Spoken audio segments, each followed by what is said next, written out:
then. Just remember, I've got this. Love 8 quarterbacks. Kicked off with Dak Prescott, of course, here. He's got your Commanders, Barry. Do I need to say any more? No, you had me at Commanders. No team in the NFL has allowed more passing touchdowns this year than my Washington Commanders. Here's the only quarterbacks to not score at least 17 fantasy points against the Commanders this season. Josh Dobbs, Mac Jones, Trevor Siemian. Josh Dobbs with the Cardinals, by the way. Josh Dobbs, Mac Jones, Trevor Siemian, and Desmond Ridder.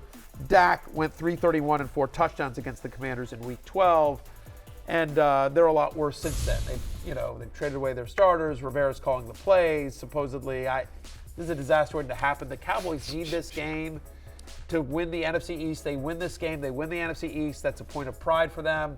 Also means they'll host playoff games. I believe they become the number 2 seed, which is nice. So they wouldn't have to go on the road until San Francisco in the championship game. Yeah, they're a powerhouse at home. They're so good at home. They want home field for as long as they can get it. Dak is my number 1 quarterback this week.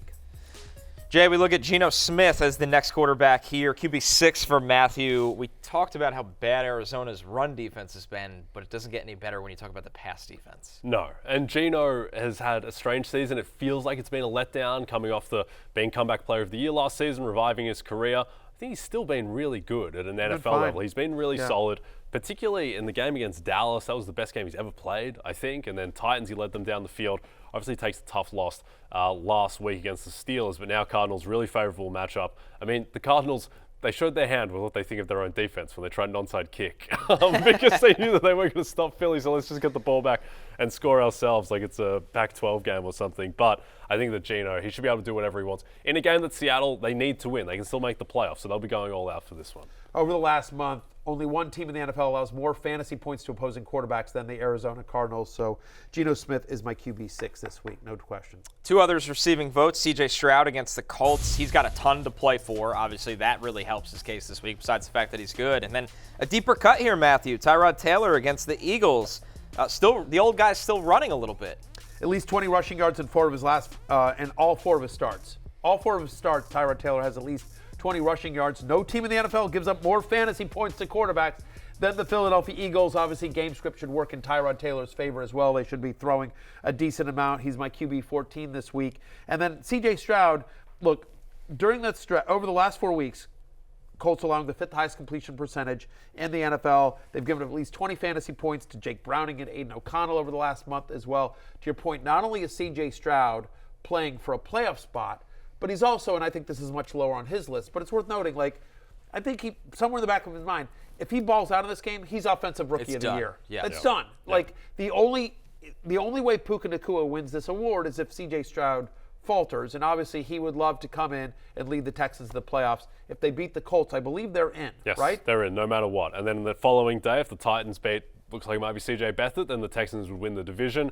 And if the Jags won that game, then the Texans would get in as a wild card. So it's win and in, lose, go home. With Stroud, the way I'd handicap that market is, I think if Stroud loses in that game and he's not heroic in defeat, I think Puka's going to win that award, just based on everything that I'm hearing. But if Stroud wins, then it's his award. Yeah, I think that's right. But this is why we liked the other day, what I said, Puka at plus 450 to win Offensive Rookie of the Year is pretty good odds. Just again, to your point, if you like the Colts, if you think the Colts win this game, because we do believe Puka's going to set the record. Oh, yeah, I would think so. The hate list for quarterbacks, it's the quarterbacks that are resting. Lamar Jackson, Patrick Mahomes, Brock Purdy, Matthew Stafford, Joe Flacco, as you see their backups on the right, Tyler Huntley, Sam Darnold, Jeff Driscoll, Blaine Gabbert, and, of course, Carson Wentz.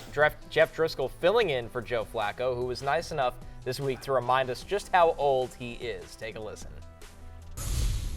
This is the 16th year that I've been in this league, and you can tell that guys look at you a little bit differently just because of that. I mean, I'm dealing with, I always say it, if I messed up in high school, I mean, I could be these kids' dads, it's like, Always good for a quote, Joe Flacco. Yeah, that's good. Congratulations. And like to, also congratulate Joe Flacco. Not only a great season, but apparently all the sex he had in high school. So well done there, Joe. And being smart about it. Also, listen, kids, practice safe sex. Very important there as well. Look, I didn't want to come up with like a legit hate list. because it's like, my point is like there's so few quarterbacks that are going to play the whole game. It's just like, what do you want, am I going to hate Jeff Driscoll? Like, no. So this is to, It's strange. by the way, shout out to PJ Walker and Dorian Thompson-Robinson. Like, they're like, so, I mean, like. Well, DCR's on IR. He's no, done, I understand, but like, PJ, that's how, like, who knew Jeff Driscoll was on the Browns? Right. That's when everyone found out. Right, exactly. Like, wait, that guy's starting? By the way, if you play DFS, Jeff Driscoll is sneaky mobile. Yes. He's like that. Like, he could put up points. His Bengals day isn't good at all. No, either. anyway, like, he's going to be the bare minimum on DraftKings. And but what I will say here is this again. Yeah, Flacco, Stafford, Purdy, Mahomes, Lamar Jackson. Those are the guys that are not playing. So if you're playing in a championship and those are one of your starting quarterbacks, you need to look elsewhere. We'll get all into more of this. Who's playing, who's not, who are some sneaky starts tomorrow on the Happy Hour. And with that, we'll take our first break. When we're back, we're taking a look at Matthew's way too early top 50 right after this. Hey, it's Matthew Berry from NBCSports.com and RotorWorld.com, and I want to thank you so much for watching whatever it is you just watched, or if nothing else, being too lazy to click out of the autoplay after this video started, after whatever it is you actually wanted to watch finished. But now that you're here, I'd like to take a moment here to ask you respectfully now, okay? I'm asking you respectfully to subscribe to the NFL on NBC YouTube channel. You'll get the latest Roto-World fantasy news headlines, all sorts of great shows, including my own Fantasy Football Happy Hour. So go subscribe now. Again, I'm asking respectfully.